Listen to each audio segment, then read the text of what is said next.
नमस्कार साथियों, मध्य प्रदेश शिक्षक भर्ती वर्ग 1 और वर्ग 2 के मेरे सभी प्यारे साथियों का एक बार पुनः स्वागत है राम सर यूट्यूब चैनल में।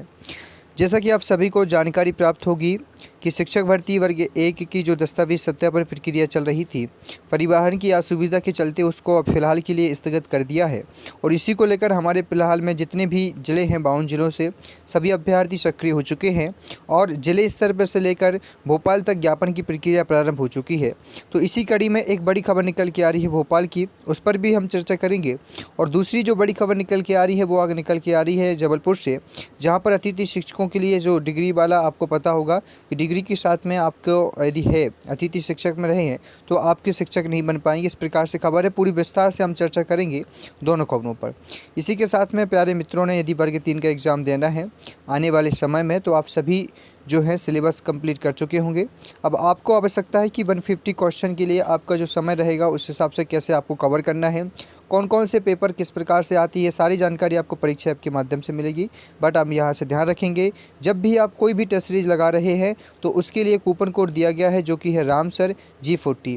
इसके माध्यम से आप सभी के लिए 40% तक का ऑफ मिलेगा। तो जब भी आप कोई भी टेस्ट सीरीज परचेस कर रहे हैं, कूपन कोड का प्रयोग यहाँ पर ज़रूर करें। तो साथियों, आप देख पा रहे हैं पहली खबर आपकी स्क्रीन पर है, जो कि भोपाल से निकल के आ रही है कि मुख्यमंत्री को ज्ञापन सौंपकर तत्काल प्रक्रिया शुरू करने की मांग की गई है। शिक्षक भर्ती प्रक्रिया स्थगित होने से अभ्यर्थी पहुंचे सीएम आवास। तो आप देख पा रहे हैं कि यहाँ पर जो खबर थी ये फिलहाल जो है प्रदेश के लगभग सभी अखबारों में आई हुई है, जहाँ पर आप देख पा रहे हैं सारी बात कही गई है कि किस प्रकार से हम लोग जो है लगातार प्रताड़ित हो रहे हैं मानसिक रूप से, क्योंकि लगभग 2 वर्ष हो चुके थे इस परीक्षा को हुए और अभी तक ज्वाइनिंग नहीं दी गई है। और साथ ही बताया गया है कि DPI के विद्या कक्ष में 50% कर्मचारी नियमित ड्यूटी करेंगे। तो इसको लेकर भी एक डाटा रेशियो बनाया गया है कि इसी वर्ष ही नियुक्ति करने की बात की जाएगी। दूसरी बड़ी खबर निकल के आपको मैंने बता दिया था, जैसे कि अतिथि शिक्षक रहते हुए डिग्री लेने वाले नहीं बन पाएंगे शिक्षक। तो ये आप सभी को जानकारी प्राप्त होगी। काफ़ी अभ्यर्थी ये सोच रहे हैं कि हम हाईकोर्ट में याचिका लगाएंगे तो क्या हमारे लिए कुछ जो है सांत्वना मिल सकती है। पहले हम खबर पढ़ेंगे। देखिए, यहाँ पर देख सकते हैं शिक्षा विभाग ने उच्च माध्यमिक वर्ग 1 और माध्यमिक शिक्षक भर्ती प्रक्रिया को लेकर परीक्षा को लेकर नियम लागू किए हैं। इस नियम के लागू होने से अतिथि शिक्षक के कार्य के साथ साथ नियमित छात्र के रूप में यदि डिग्री हासिल करने वाले अभ्यर्थी शिक्षक नहीं बन पाएंगे। और अतिथि शिक्षक विनोद कुमार, नीरज नागरिया, राम गोपाल पटेल ने बताया कि भर्ती में अतिथि शिक्षकों को 25% आरक्षण भी दिया गया है। तो कहीं ना कहीं अतिथि शिक्षकों के साथ ये कहीं ना कहीं कहने की बात ये हो गई कि अन्याय हो गया।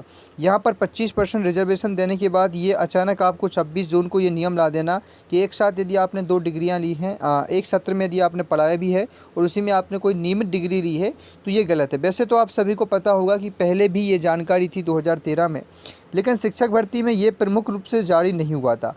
ये नियम जो थे यदि पहले जानकारी के अकॉर्डिंग जानकारी हो जाती 2018 में ही पता चल जाता, या 2019 का जो आदेश आया था जनवरी में 20 में, उसमें ही पता चल जाता, तो इतना कुछ नहीं हो पाता। परंतु जो शिक्षा विभाग ने नीति बनाई या जो भी नियम बनाए वो तात्कालिक रूप से बनाए हैं। तो इस आधार पर यदि आप हाईकोर्ट जा रहे हैं तो कहीं ना कहीं आपको हाईकोर्ट से कुछ राहत मिल सकती है, या कुछ जो भी जिस भी प्रकार से इसमें सोचे। फिलहाल तो यही रहेगा, क्योंकि ये साफ साफ गलत भी है। आप खुद भी एक स्वयं सोच सकते हैं कि एक सत्र में 2 काम कर पाना कैसे पॉसिबल है। तो ये गलत है। फिर भी यदि आप इस आधार पर जाते हैं, हाईकोर्ट की तात्कालिक नियम बनाए गए हैं, इसको पहले से रखना चाहिए था, क्योंकि आपने लगभग 2 समय दिया है एक शिक्षक भर्ती के लिए, तो वो एक बहुमूल्य समय रखता है। परंतु आप जा सकते हैं हाईकोर्ट में, इस आधार पर आप याचिका लगा सकते हैं और यदि पॉसिबिलिटी है तो कुछ आपको पॉजिटिव ही मिलेगा। और वरना आप सभी को पता होगा कि एक साथ 2 डिग्री वाले वैसे भी आप सभी को रिजेक्ट हो रहे हैं, होल्डे पर किसी को भी नहीं रखा जा रहा है। तो ये साफ साफ है, चाहे वो वर्ग 2 के अभ्यर्थी रहेंगे चाहे वो वर्ग 1 के। तो ये 2 बड़ी खबरें हैं साथियों। और इसके अलावा आप सभी की जो ज्ञापन देने की प्रक्रिया है, उम्मीद करता हूँ कि आप लोगों की लगातार चल रही होगी। और मैं भी आने वाले समय में जल्दी से अपने ज़िले में जाकर ज्ञापन दूंगा। और आप सभी से उम्मीद करता हूँ कि आप भी जिस ज़िले में हैं ज्ञापन देने की प्रक्रिया में सक्रियता लाएँ और अपना योगदान इसमें ज़रूर दें। फिलहाल इस वीडियो में इतना ही।